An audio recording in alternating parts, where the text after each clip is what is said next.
변창흠 교수님 얘기 딱 나오는 거 보고 와 다시 보니 선녀네.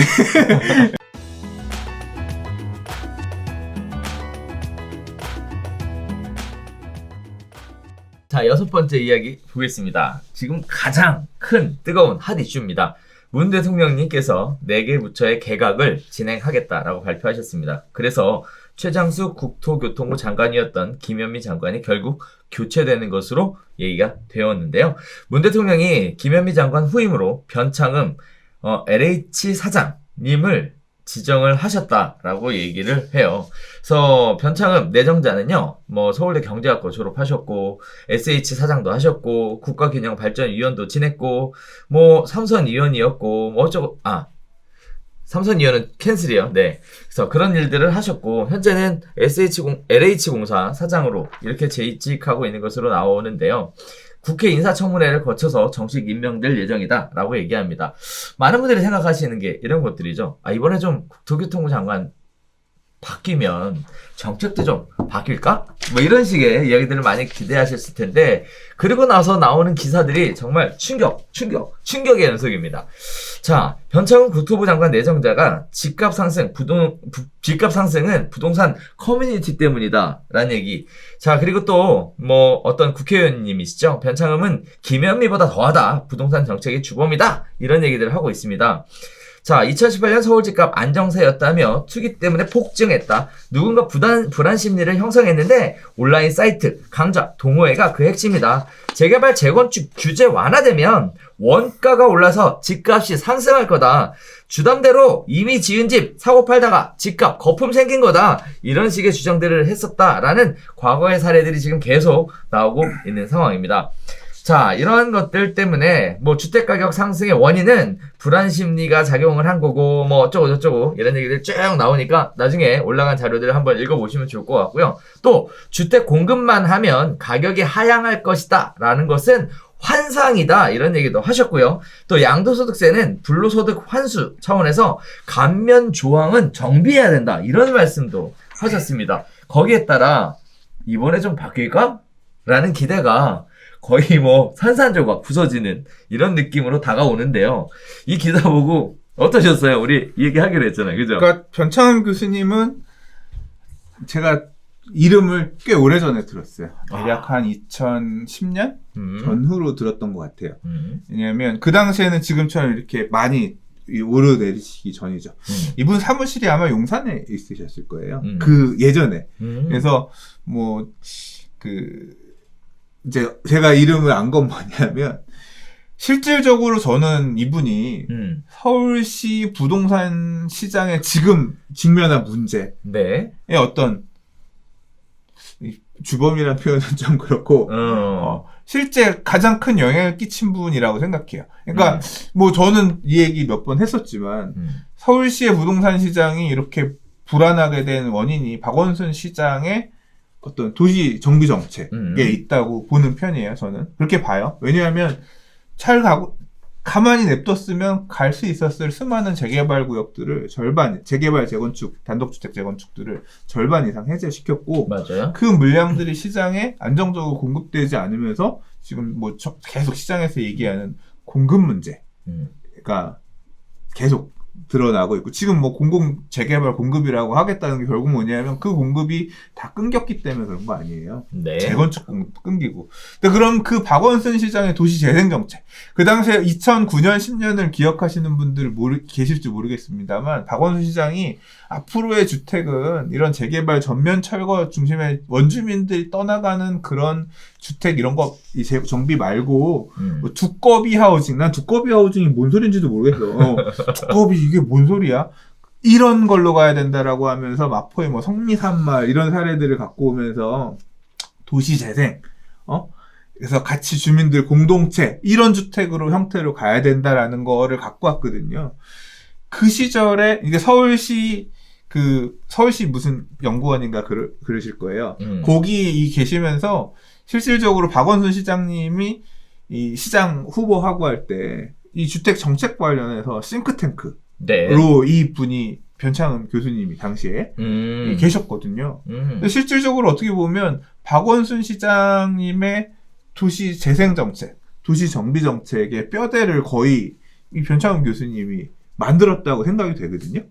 근데 이제 그러니까 결국 뭐냐면 재개발 정비구역들 많이 해제하고, 그 다음에 도시 재생 쪽으로 가고 하는데 크게 일조하신 분이 이제 국토부 장관 내정자까지 올라오신 거예요. SH를 거쳐서 LH를 거쳐서 오신 거란 말이에요. 이제 그러니까 어떻게 보면 서울시의 지금의 모습을 만드는데 가장 큰 역할을 하신 분이 어떻게 보면 가장 큰 힘을 쓸 수 있는 위치에 오신 거죠. 어떻게 앞으로 될까? 지금 이분이 그래서 지금 올라오고 나니까 이게 지금 최근에 하신 말씀들은 아니고 그렇죠. 2018년에 했던 얘기, 2019년에 했던 얘기가 지금 조명이 되는 거예요. 네. 부동산 가격은 온라인을 통해서 커뮤니티에서 집값 더 올라야 됩니다. 막 자꾸 사람들 얘기하고 어디를 투자해야 됩니다. 더 오를 겁니다. 이런 자체가 투기를 부추기는 게 문제다. 부동산 강좌 여기 사세요. 무조건 오릅니다. 여기 지금 우리 모두가 삽시다. 이런 강좌들이 부동산 가격을 높이고 있는 거다. 뭐 인플루언서들 이런 사람들도 문제다. 결국 뭐냐면 이런 투기를 조장하는 수요가 결국 부동산 가격 급등의 주된 원인이다. 네. 이게 그렇게 보고 있다는 얘기는 그걸 갖다가 막아야 된다. 제재해야 된다. 그런 의미로도 익힐 수 있겠죠. 또 하나는 좀 이건 약간 그랬는데 주택 공급만 하면 가격이 하향하리라는 건 환상. 그러니까 주택 공급 많이 해봐야 집값은 떨어지지 않는다. 주택 공급을 안 해도 떨어뜨릴 수도 있다. 뭐 이런 식으로 생각하시고 있는지 모르겠어요. 그러니까 이런 마인드를 가지고 이제 남은 임기 동안 이제 주택 정책을 이끌어 가실 거라고 생각하는데 뭐 이제 이 얘기 나오고 나서 시장의 평가 그거죠.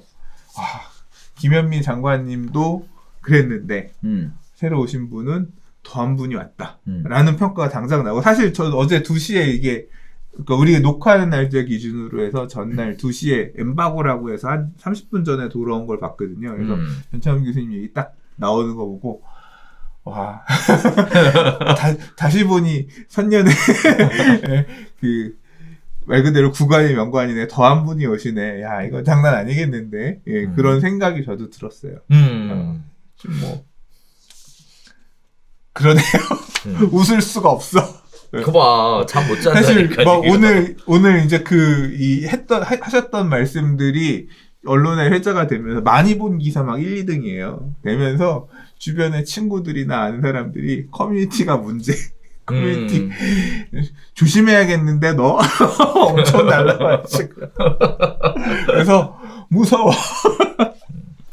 저 한편으로는 그런 생각도 들어요. 이렇게 상황을 볼 게 아니라 커뮤니티가 됐든 무슨 뭐 특강이 됐든 무슨 뭐가 됐든 간에 누군가가 여기 이렇게 얘기하거든요. 주택가격 상승의 원인은 불안 심리 때문이다. 실제 주택 공급이 부족하기보다 주택이 부족할 것이라는 막연한 불안 심리가 최근에 주택가격 상승을 초래하는 원인이 되었다고 볼 수 있다. 뭐 이런 얘기 하시는데, 아니 그러면은 그 근거가 설득력이 있으니까 불안한 심정에 매수를 하는 거 아니에요. 그렇다 그러면 대책이 부족하다라고 느끼는 것을 막아줬어야 되잖아요. 그런데 공급하겠다라는 건 안 하고 너 그거 생각이 잘못된 거야. 주택 공급은 충분해. 라고 했던 생각 자체가 오히려 똑같은 발상에서 시작된 거 아닌가라는 생각이 근데 제가 들어요. 생각할 때는 현실에 대한 인식은 좀 부족하신 것 같아요. 그러니까 뭐냐면 주택 공급이 부족할 거다라는 불안, 실제 공급이 부족하지 않은데 라고 얘기를 하시지만 부족해요. 그러니까 제가 예전에는 우리 별별수다 1, 2년 전에 했을 때는 보면 부족하지 않다라고 저도 그랬어요. 저 부족하다라는 얘기에 별로 동의하지 못한다. 그런 식으로 얘기를 했었거든요. 왜냐하면 그 어느 시절보다 재개발로 신규 공급되는 분양 물량도 많았고, 맞았지. 그리고 재건축으로 강남에 저는 지난 3, 4년간 제가 서초에서 초중고등학교를 졸업했는데 제가 퇴원하고 나서 가장 많은 신규 분양 물량을 지난 몇 년간 봤어요. 실제로 강남에 새 아파트 공급도 많았어요. 적지 않았어. 그래서 나는 적지 않았다고 생각해요. 그 말씀은 맞아. 근데 왜 그럼 지금 국민들은, 저도 지금은 왜 이제 공급이 부족하다 얘기를 하느냐. 신규 아파트 공급이 부족한 게 아니라요. 재고주택 매물 공급이 부족하다니까요. 재고주택 매물을 없애버린 게 정부가 24번 동안 내놓은 정책의 힘이에요. 정책들의 부작용이 재고주택의 매물들을 다 잠궜어요. 지금 하신 말씀 중에 뭐가 있냐면 양도소득세는 불로소득으로 환수해서 감면조항을 정비해서 세금을 더 많이 걷어가지고 세금을 더 악독하게 걷어서 부동산 시장을 다스려야 된다 뭐 이런 마인드로 지금 생각하고 계신데 그 세금 정책이 매물을 날렸다니까요. 없앴다니까요. 더 옥졸이게 만들었다니까요. 지금 결국 지금 정부가 하고 있는 정책은 찬바람을 거센 바람을 계속 불어서 길을 가고 있는 나그네가 입고 있는 옷을 벗기려고 계속 지금 하고 있는 거예요. 근데 나그네는 추운 바람이 세니까 옷을 더 꽉 붙들어서 움츠리고 옷을 안 벗겨지려고 지금 노력하고 있는 딱 그 상황이 계속 지금 반복되고 있는 거거든요. 자, 이제 물론 제가 틀릴 수도 있겠죠. 제 생각과는 많이 다르다. 이 상황을 바라보고 있는 관점이. 그래서 지금은 저도 아무튼 매물이 지금 부족할 거다. 그렇죠. 주택 공급은 부족하지 않았었는데 이제는 부족한 국면으로 가고 있고 왜냐하면 그 물량들이 어느 정도 끝나가고 있고 사실은 가고 있던 물량들도 멈춰서고 있기 때문에 예, 해제도 됐고 그 이후에도 해제된 것들이 있고 그 다음에 재건축으로 나올 만한 물량들도 많이 잠겼고 지금 계속 이 어떤 서울시가 보이고 있는 이 어떤 규제 일변도의 정책이 계속 이어진다고 하면 당장 보세요. 올해 지금 가을 이후에 분양 청약할 단지 없잖아요. 없죠. 없어요. 2021년 없어요. 네, 내년 내후년에는 이제 입주 물량도 없고 그래서 이제 지금은 이제 도래해버린 거죠. 물론 이제 그 이후에는 뭉쳐있던 애들이 나오면서 조금 반전 2023년, 24년 이후에는 조금 다른 국면이 오긴 합니다만 당장 1, 2년은 가뭄이죠. 네. 뭐 재고주택 매물이든 입주 물량이든 공급이든 가뭄이기 때문에 저도 개인적으로 그 부동산 토론회 같은 거 있었잖아요. 그때 처음 뵀어요. 토론회 나오시는 우리 교수님 모습을 처음 뵀었는데 다른 분들의 생각과는 조금 다르더라라는 느낌을 좀 받았었거든요. 네, 그래서 뭐 개인적으로는 어떻게 저렇게 생각하셨을까라는 생각들, 의구심들이 좀 들었었는데 아무튼 이번에 청문회 때 또 나오지 않을까요? 구체적으로 질문하시겠잖아요. 하실 거 아니에요. 저는 그걸 봐야 될 것 같아요. 이분이 사실 어떻게 보면 저는 지금 청와대에 계셨다가 지금은 어디가 계시나? 교수님은 가 계시나? 김수현 실장님, 정책실장, 전 정책실장님의 어떻게 보면 판박이라고 해야 되나? 예, 거의 가치관이 비슷하다 이렇게 생각을 하거든요. 물론 좀 다를지 어쩔지 모르겠어요. 근데 저는 결국은 이제까지는 김수현 실장님은 사실 국토부 장관으로도 안 오고 왜 안 오시는지 모르겠는데 결국은 이 전창흠 교수를 국토부 장관 내정자로 앉혔다는 거는 결국 지금 이제까지 그 얘기도 있어요.